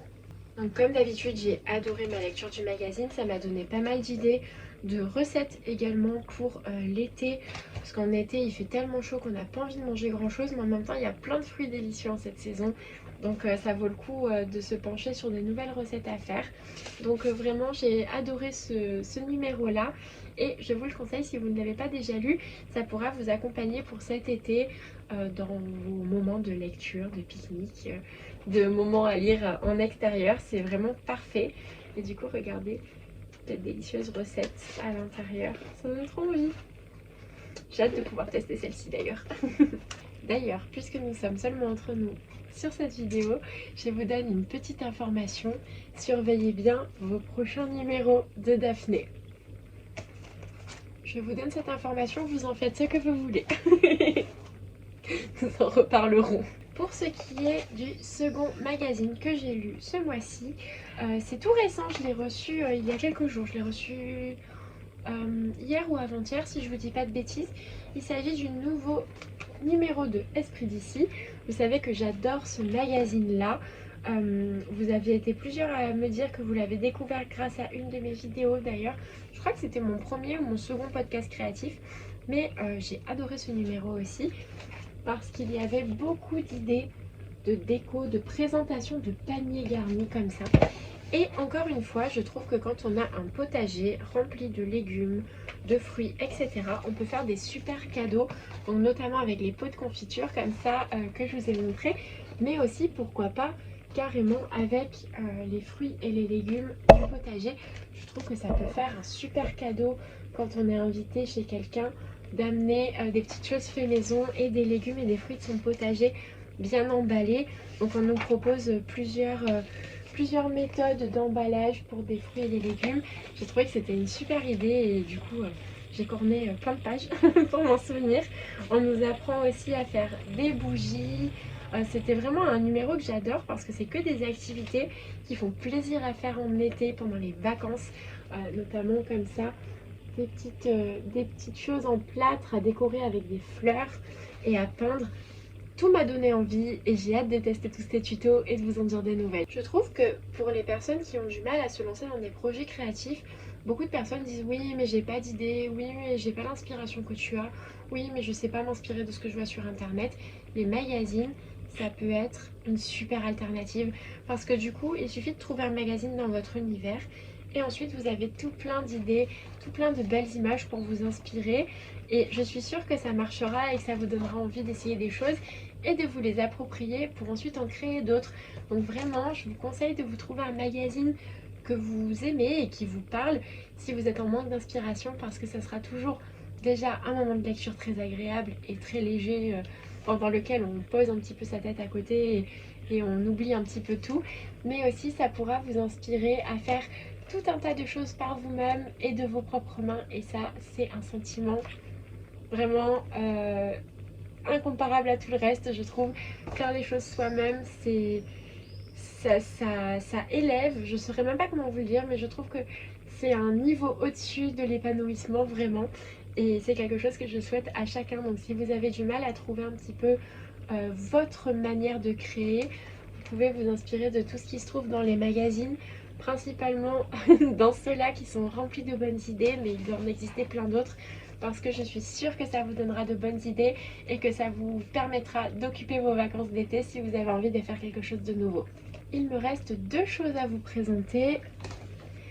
Le livre dont je voulais vous parler, qui était dans ma wishlist depuis extrêmement longtemps et qui m'a été offert par l'une d'entre vous, par la personne qui m'a offert le tote bag et le petit porte-monnaie, et un petit carnet que j'ai commencé à compléter très récemment.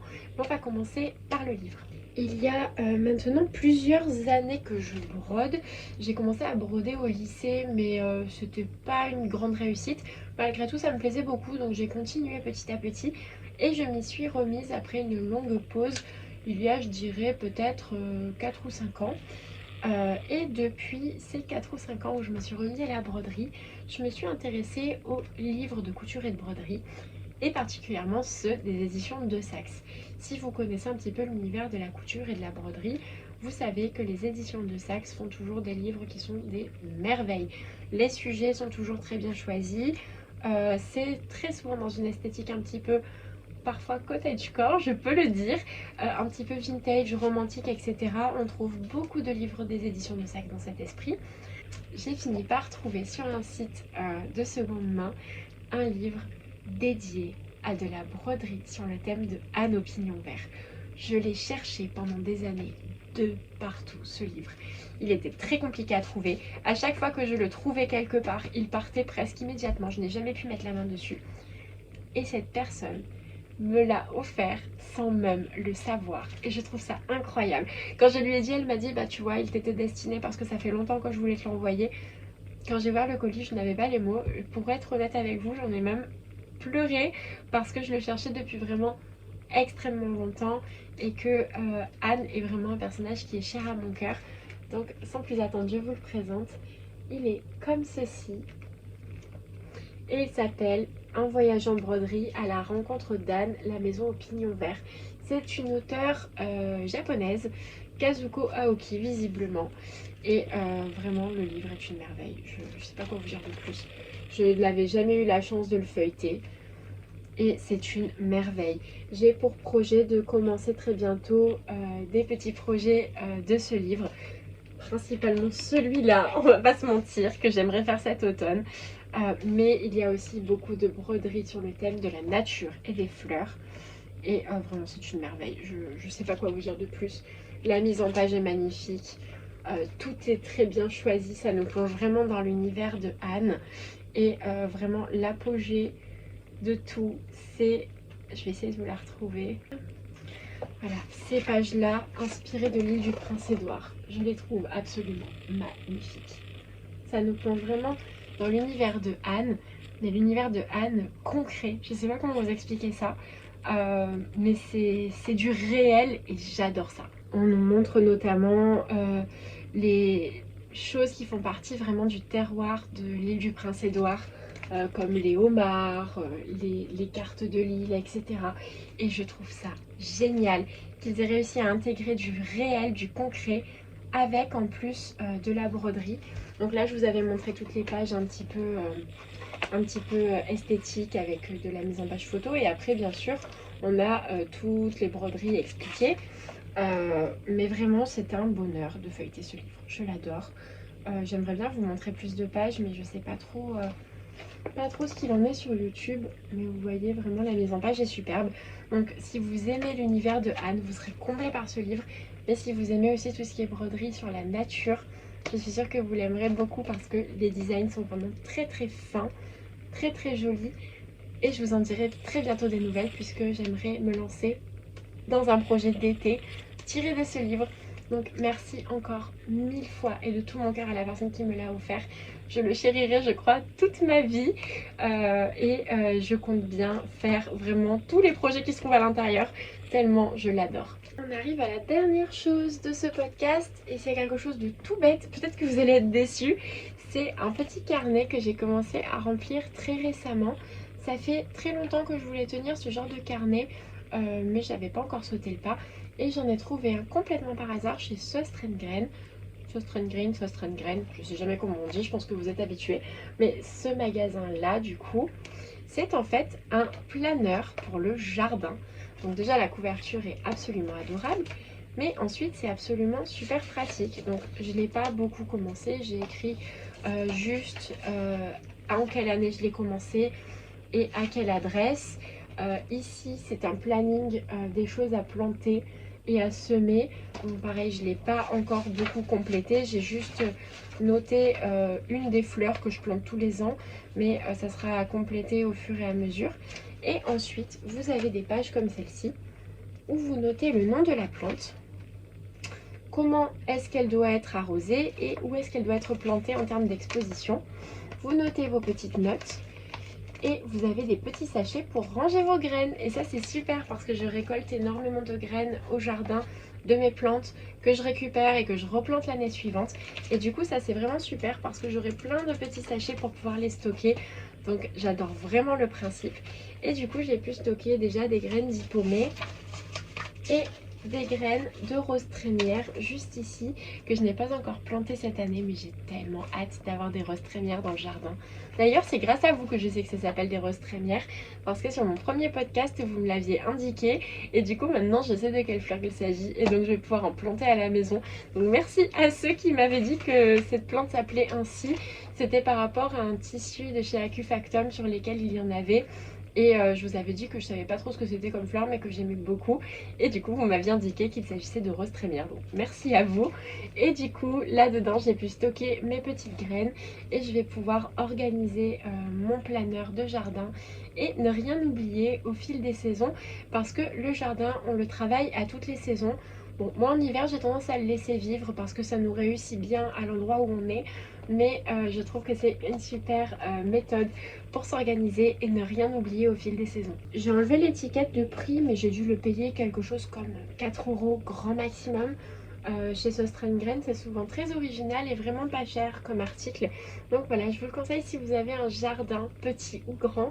Ça vous servira forcément si vous avez tendance à planter et à semer vous-même vos plantes. Eh bien écoutez, autour de moi c'est le chaos, tout est posé n'importe comment. Ça veut dire qu'on a fini ce podcast. Je crois que j'ai parlé pendant vraiment très longtemps, mais en même temps je crois que c'est pas le podcast le plus long que vous aurez sur ma chaîne, parce que j'ai tendance à être très bavarde la plupart du temps. Bon, je reviens en douceur parmi vous, ça n'aura pas été un retour fracassant. Comme je vous ai dit, j'ai sélectionné tout ce que je vous ai montré. J'en ai gardé un petit peu pour la prochaine fois aussi. Donc j'espère malgré tout, peu importe la durée de ce podcast, qu'il soit trop court aux yeux de certaines ou trop long pour d'autres. J'espère que dans tous les cas, toutes ces petites choses vous auront fait plaisir, qu'elles sauront vous inspirer et j'espère vraiment que vous appréciez toujours ces moments passés en ma compagnie parce que moi j'adore passer du temps à parler de ce qui me fait rêver avec vous. Je vous remercie d'être toujours nombreux à me suivre dans mes humbles aventures, dans mon petit quotidien. C'est grâce à vous aussi que j'ai le goût de toujours partager des choses puisque ça me fait plaisir d'avoir des échanges avec vous et de me rendre compte que nous sommes finalement beaucoup à avoir les mêmes goûts, même si quand on a un style de vie un petit peu alternatif comme ça, on se sent parfois un petit peu seul, mais grâce à vous, je me sens vraiment plus entourée que jamais et je me rends compte qu'on est vraiment très nombreux à aimer ce genre de choses et ça me fait chaud au cœur. J'espère que vous aurez apprécié ce moment en ma compagnie et jusqu'à la prochaine fois. Prenez soin de vous. Bisous. Allez, maintenant faut ranger.